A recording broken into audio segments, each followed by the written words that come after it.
America और चीन अब पूरी तरह से टैरिफ युद्ध में उलझ चुके हैं। वॉशिंगटन ने चीनी वस्तुओं पर नए सिरे से शुल्क लगाया है, जिससे 9 अप्रैल तक कुल शुल्क 104% तक पहुंच गया है। जवाबी कार्रवाई में बीजिंग ने अमेरिकी आयात पर 84% टैरिफ लगाया है। ये बड़ी वृद्धि पहले की गई कार्रवाई के बाद हुई है, जिसमें फेंटेनाइल तस्करी में चीन की कथित भूमिका से जुड़ा 34% अमेरिकी टैरिफ और 20% शुल्क शामिल है। इसके बाद चीन ने पहले दौर के जवाबी उपाय किए थे, लेकिन इस बार बीजिंग ने अंत तक लड़ने का अपना रुख साफ कर दिया। So China's export 104% tariff would hurt it very severely. See, if some US citizen was buying something for $10, can you expect him to overnight start buying the same thing for $20? So what would happen? Chinese exports would be hit. Only and only the necessities would be purchased by the consumer if the prices increase within a week by more than 104%, by more than 100%. So that would definitely have a huge impact on Chinese exports. चीन ने शुक्रवार को सभी अमेरिकी आयातों पर 34% tariff लगाकर जवाबी हमला किया। साथ ही दुर्लभ पृथ्वी खनिजों पर निर्यात नियंत्रण पेश किया और ट्रंप के तथाकथित मुक्ति दिवस टैरिफ के जवाब में कई और उपाय किए।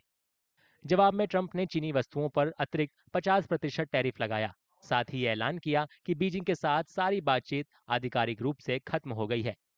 आधिकारिक डेटा से पता चलता है कि पिछले साल चीन के साथ अमेरिका का व्यापार घाटा 295.4 बिलियन डॉलर था।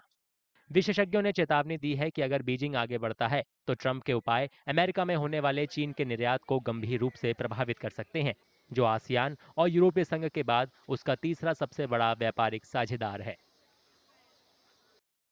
चीनी वाणिज्य मंत्रालय ने चेतावनी दी है कि अगर अमेरिका टैरिफ बढ़ाना जारी रखता है तो चीन अपने अधिकारों और हितों की रक्षा के लिए जवाबी कार्रवाई करेगा। इस जवाबी टैरिफ युद्ध का असर दुनिया भर में पहले ही महसूस किया जा रहा है, क्योंकि सरकारें दो आर्थिक महाशक्तियों के बीच टकराव से अपनी अर्थव्यवस्थाओं को बचाने के लिए जूझ रही हैं। चीन ने कूटनैतिक कदम उठाते हुए अमेरिकी टैरिफ के खिलाफ मिला-जुला रुख अपनाने के लिए भारत से संपर्क किया है, लेकिन कनाडा और चीन के विपरीत नई दिल्ली ने ट्रंप प्रशासन के साथ सीधे टकराव से दूर रहने का विकल्प चुना है। Now, tariffs against India are much lesser than tariff against China. So there can be a lot of manufacturing which may shift to India, since India would get tariff arbitrage. Secondly, India stands to gain also from this situation because money which was meant initially for Indian stock markets, the global money, global portfolio money, it had started going to China. Now with China into all these problems and tariff war, global money wouldn't go to China because global money is primarily American money. So they would prefer coming to India, which is a friendly country, which is not involved in a trade war, which is negotiating. चीनी निर्यातक व्यापार युद्ध के असर को कम करने के लिए दो प्रमुख रणनीतियां अपना रहे हैं। पहला, अपने उत्पादन के कुछ हिस्सों को विदेशों में शिफ्ट करना और दूसरा, गैर अमेरिकी बाजारों में निर्यात बढ़ाना।